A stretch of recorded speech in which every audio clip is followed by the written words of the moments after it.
Boxing fans was good. Yo.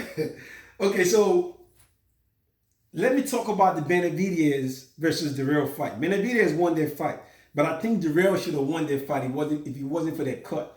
Darrell was doing everything right.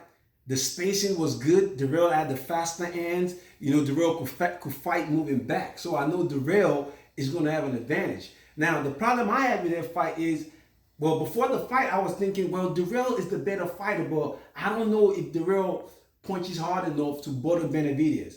That's pretty much what happened. Darrell was winning the fight. As a matter of fact, Darrell's strategy was actually to start light, right? And then at the end, start fighting harder. Because at first I was thinking he was getting tired. Because I felt Darrell, when his back touches the rope, he needs to move. But there were points where he was staying in the middle of the ring and fighting Benavidez. But that was before he got cut. When he got cut, he actually fought well and harder for many rounds. He was actually landing a lot of punches. It's just that the cut buttered him, and eventually Benavidez took over the fight. Plus, Benavidez just took Darrell's punches better. We don't know what would have happened. There wasn't no cut. But once that cut happened, I knew it was only a matter of time. Now, Shawn Porter versus Errol Spence, great fight. You guys see these stats that I'm putting up right here? This is the stats right here that will pretty much tell you what happened in the fight. Anytime a fighter lands 44% of his power, or 44% of his total punches, he will most likely win the fight, especially when the person is fighting with only landing 26%. Now, split decision, to me, it depends on how you see it. It depends on how you see it. I felt it was an unanimous decision because at the end of the day, I give Porter a lot of props for making the fight rough, the way he's supposed to and the way he usually does. That's how Porter really fights. Porter makes the fight rough.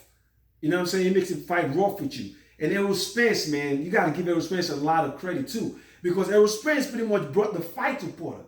Errol Spence has been showing different ways of fighting. He didn't even box. He fought a Shawn Porter fight and he still won it. You know what I'm saying? Porter landed a lot of punches and Porter was rough with it. You know what I'm saying? It's just that Porter punches was not as clean. Spence was getting him clean. And in this fight, I really felt it was very important for Errol Spence to at least knock him down. And he did that, and he did it so cleanly. Because, you see, when you watch this fight, I don't know what people are going to say about this fight. But the guys that say this fight is close or that think Shawn Porter won, I'm going to watch it again. But I don't think that's what happened. Because the story of the fight is the clean, effective punches. And the knockdown kind of sealed their fact. That punch that knocked him down in round 11 was clean as hell. So Shawn Porter is a dog. He's a ruffian. He's a fighter. But this is boxing. And in boxing, and if we judge this by boxing, Errol Spence won. I mean, look at all the things you judge boxing with. You judge boxing with clean punching, right? You judge boxing with defense. You judge boxing with ring generalship. You know what I'm saying? And if you look at all those criteria, Errol Spence won. Shawn Porter won it was rougher, he was all over the place. He gave a good fight. But I felt this fight is a unanimous decision. And what do you guys think?